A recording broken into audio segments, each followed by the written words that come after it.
Yo guys, what is up? It is me and I'm back with another video, and today I have a weapon reviews type of video. So let me tell you how this video is going to go. So I'll be featuring two weapons over here, the Galil and the MX Garand. You're going to see a nuke with each weapon, and during the nuke I'm gonna basically just talk about how do I feel about it, how it plays, and in the end I'm gonna give it a final verdict. Plus, I'm gonna do like a brief summarization, and that'll be it for the weapon. So let me hop into it right here. As you can see, we have the Galil, and I've unboxed it, I've played with it, and I had kind of a good feeling about this weapon before I actually started to play with it. So the first thing that kind of hit me that I wasn't really expecting was that, you know, whenever you pre-aim or do something after a jump or shit, your crosshair is going to sway like crazy, and that's just something that has been pissing me fucking off. So the only way I could actually bear it was I was actually using any type of sight. So I think you unlock the reflex sight at level 2.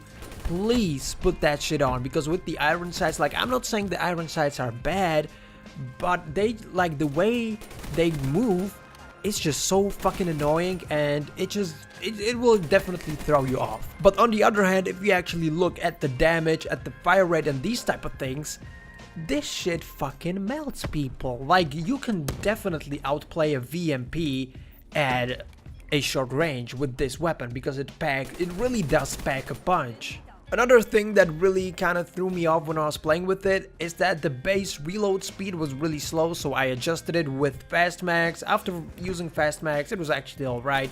As you can see, the magazine capacity is 35, so that is fine as well. You don't need to worry about that. I would highly recommend actually putting stock on this weapon, but you know, that's just the same shit with every AR, so just keep stock on and you'll be good to go. So hold on people, let me bring out the final verdict for this Galil.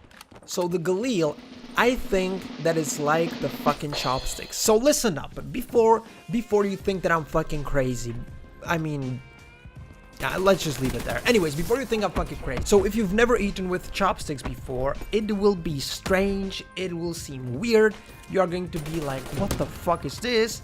But after you adjust, it is going to be actually good. It is going to be a good experience, and that's just how I feel about the Galil as well, because, you know, you are like, oh shit, this is going to be like packing a punch, this is a good weapon, etc, etc, and then you find out that it's actually a little bit weird. But if you adjust to it, if you play with it for a little bit, if you actually rank it up to the max level, I think you will realize that is actually a great weapon. You will, you know, put the attachments on it that you need, and you'll be good to go. So this is my final verdict for the Galil. Moving on in the video, we have the MX Garand, the semi-auto AR weapon with a pretty high damage model, which could kinda hint that this is going to be a good, strong weapon. Well, if you've played any historical type of Call of Duties, the MX Garand or any type of Garand was actually featured there, and it was actually based around the same thing. So listen up, bros. You cannot actually reload this weapon by just pressing your, I don't know, X or what or square button. You have to actually empty the mag in order to reload it. So as you can see in the video, I'm doing this type of technique that, you know, whenever I get into like the 3 to 4 bullets in one mag kind of range, I actually shoot them all out so I get a fresh mag, because it's, just imagine this type of situation. You get into a 1v2 with 4 bullets, so you kill the first guy with like 2 or 3 bullets based on the connection, and then what? You have to reload, and you are basically like wasting time in the gunfight. You are basically losing the gunfight. So even though this weapon might look great, it might have a high damage model and everything, it is really weird, and you have to like get into the groove of this weapon. Like, you have to adjust to it, actually, you know, you just have to adjust to the no reload type of thing. But you know, after you do it, as you can see in the gameplay, I'm actually nuking these fools on Combine with this type of weapon. Like, if this would have been Redwood, you could be like, okay bro, you know, it's a long range type of weapon, it's all good. Like Redwood, yeah, that's the map to use it on. But I'm using it here on fucking Combine, so that really means that if you adjust to it, it is going to be good as well. Before we move into the final verdict, please do me a favor and use this weapon with some type of sights, because using it with iron sights, bro, it is going to bite you back real fast, and you don't want that type of shit. So let's bring on the final verdict for the MX Garand. So the Garand is best compared to a fucking lottery ticket, and let me explain why. Because this weapon is so 50-50, it either works out and you're balling, like you kill everybody in 2 bullets, shit is great, everything's working. But if your ping is like 100 or 80 that day, you're not going to do shit with this weapon. Like, it's just not going to connect. Plus, we all know the hit detection in Call of Duty. We all know how the connection is in multiplayer.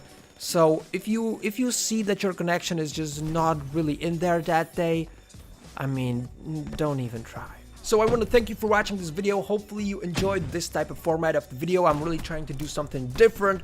I mean, at least I had fun making it, so hopefully you had fun watching as well. Before I leave though, please, in the outro, check one of my other pop stomping videos if you like Call of Duty and stuff like that. But don't y'all worry, I'ma hit you with some bonus clips I got this week, so they just basically don't sit in my hard drive and I can share them, maybe. So again, bros, have a great day, and I'ma see you here on stream every single day between 8 and 9 p.m. CEST, or with the video next Sunday. So have a good one.